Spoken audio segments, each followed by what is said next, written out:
Dan ahli ibadah ini semakin hari semakin jauh dari Allah. Dan pada akhirnya ahli ibadah ini meninggal dalam keadaan tidak beriman kepada Allah Subhanahu. Ini ada satu kisah. Di zaman Nabi Musa itu ada seorang soleh, ada orang ahli ibadah. Orang ahli ibadah ini dia lagi keluar di bulan Ramadan. Bulan Ramadan itu bukan hanya untuk umat Islam, tapi Lailatul Qadar hanya untuk umat Islam. Bulan Ramadan, bulan puasa ini juga ada di bulan-bulan yang lain. Ada seseorang yang berpuasa selama 400 tahun, berpuasa selama 400 tahun, sholat malam selama 400 tahun, sujud selama 400 tahun. 400 tahun hanya beribadah kepada Allah. Di siang hari di bulan puasa, seorang abid ini, seorang ahli ibadah ini keluar. Ketika keluar, dilihat di situ ada seseorang di siang hari bulan Ramadan membawa minuman keras. Ketika membawa minuman keras, ahli ibadah ini menolehkan wajahnya. Orang ahli maksiat ini juga menolehkan wajahnya.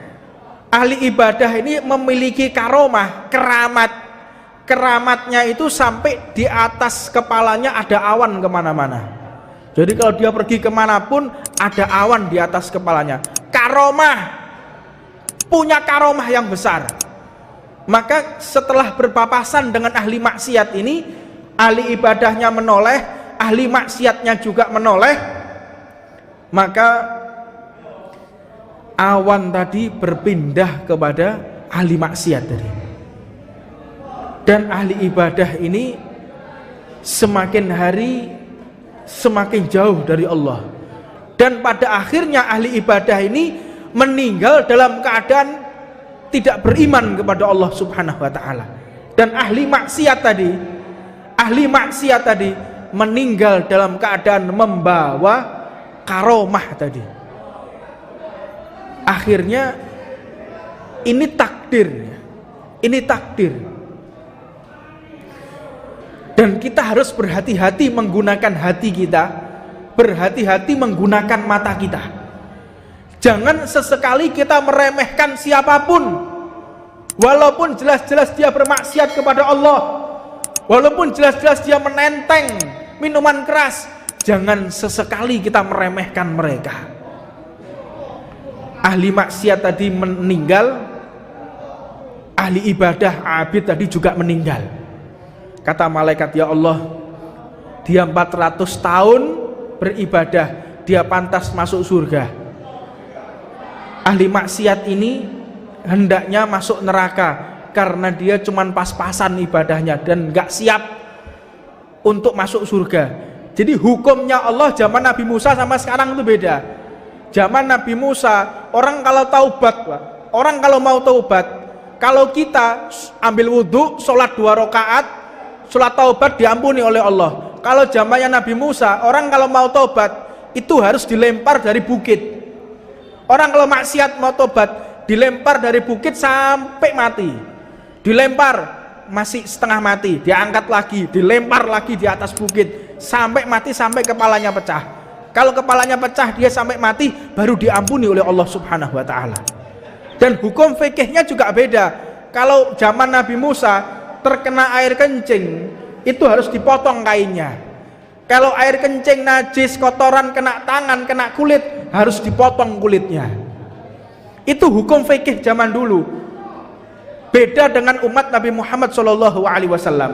Cukup ambil wudhu, sholat taubat diampuni oleh Allah Subhanahu wa taala. Maka malaikat menentukan ahli ibadah masuk surga, ahli maksiat ini masuk neraka. Kata Allah, tidak, ahli maksiat masuk surga, ahli ibadah masuk neraka. Liman ya Allah, kenapa ya Allah? Tahukah engkau di detik-detik hari kematian mereka ini berpapasan dan mereka satu sama lain memalingkan muka. Ahli ibadah ini dengan di dalam hatinya mengatakan, sungguh tidak punya malu ini bulan Ramadan di siang hari, sungguh engkau adalah hamba yang hina, tidak tahu aturan, menghina hambanya Allah.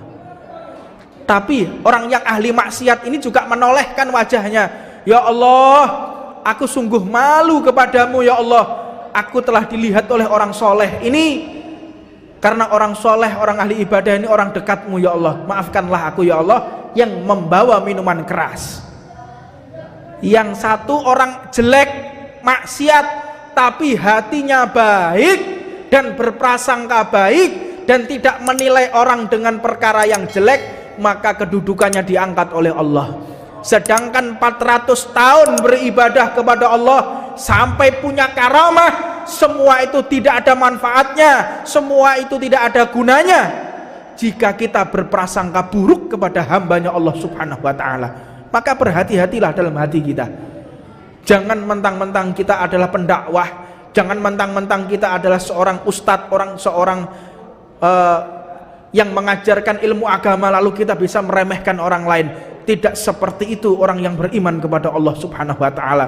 Mereka yang selalu menjaga kebersihan hati, mereka yang selalu berprasangka baik kepada saudaranya yang lain. Mudah-mudahan yang sedikit ini ada manfaatnya buat kita dan membuahkan hasil kita semakin dekat dengan Allah dan semakin kita dicintai oleh baginda Nabi Muhammad SAW.